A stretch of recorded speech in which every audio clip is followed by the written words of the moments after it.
கர்த்தருடைய பரிசுத்த நாமத்துக்கே மகிமை உண்டாவதாக. இன்றைக்கி கூட என்னாகமத்துடைய 3ஆம் அதிகாரத்தை பார்க்க போகிறோம். இந்த அதிகாரத்தில் அப்படி என்ன பார்த்தோன்னா, லேவியர்கள் எப்படி தேவனுக்கென்று விசேஷித்த விதமாக பிரித்து எடுக்கப்படுறாங்க அப்படிங்கிறத பற்றி இதில் வரையறுத்திருக்காங்க. அடுத்து அவங்களுடைய எண்ணிக்கை பிரகாரமாக அவங்களுடைய கணக்கெடுக்கும்படி எப்படி 3 பெரிய குடும்பங்கள் இதில் சொல்லப்படுறாங்க. அடுத்து அந்த கூடார பணியில் என்னென்ன வேலையில் தங்களை ஈடுபடுத்திக்கிட்டாங்க அப்படிங்கிறத பார்க்கலாம். இப்போ சீனாய் மலையில் ஏசப்பா மோசைக்கிட்ட பேசினாங்க.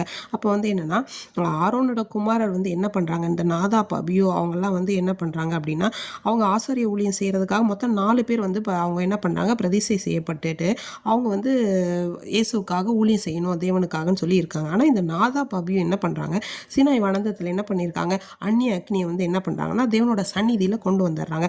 அதனால் அவங்க மறித்து போகிறாங்க. இந்த நிகழ்வு நம்ம எல்லாருக்குமே தெரிஞ்சது.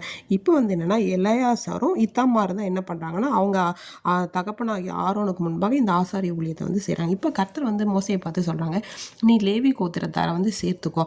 அவங்க ஆசாரியனாகி ஆரோனுக்கு பணிவிட செய்கிறதுக்கு அவங்கள நீ நிறுத்து.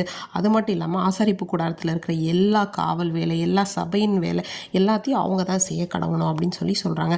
அது மட்டும் இல்லாமல் அந்த கூடாரத்தோட ஒரு தட்டு முட்டு முதலானவைகள்லேருந்து எல்லா வாசஸ்தலத்தோடைய பணிவிடைகளும் என்ன பண்ணணும், அவங்க செய்யணும் அப்படின்னு சொல்கிறாங்க. அதே மாதிரி ஏசப்பா மோசைக்கிட்ட சொன்னோன்னா, கர்த்தர் மறுபடியும் மோசையை பார்த்து சொல்கிறாங்க, இஸ்ரவேல் புத்திரரில் கற்பம் திறந்து பிறக்கிற எல்லாத்துக்கும் முதற் பலன் என்னோடதுன்னு சொல்லியிருந்தேன். பட் அதுக்கு பதிலாக லேவியரை நான் இஸ்ரவேல் புத்திரிலேருந்து எடுத்துக்கிட்டேன். ஏன்னா அவங்க என்னுடையவர்களாக இருக்காங்க அப்படின்னு சொல்கிறாங்க. எகிப்து தேசத்தில் நான் முதற்பேரான எல்லாத்தையும் சங்கரித்தேன்.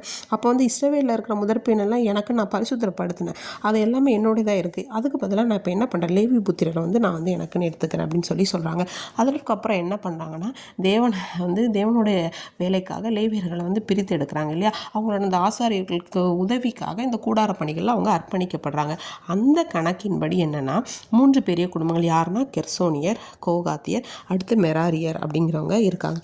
இப்போ என்னென்னா, இந்த கெர்சோனியர் அப்படிங்கிறவங்களுடைய வேலை என்ன அப்படின்னு பார்த்தோன்னா, அவங்க வாசஸ்தலத்தோடைய அந்த கூடாரம், அதன் மூடி, ஆசரிப்பு கூடார வாசல் மறைவு, வாசஸ்தல தண்டையில் இருக்கிற பலிபீடத்தில் இருக்கிற சுற்றி இருக்கிற அந்த தொங்கு திரை, பிரகாச வாசலுடைய மூடு திரை, அந்த வேலைக்கு எல்லாம் அந்த கயிறு, அது எல்லாத்தையுமே என்ன பண்ணணும் அப்படின்னா அவங்க காவல் செய்யணும் அப்படின்னு சொல்கிறாங்க.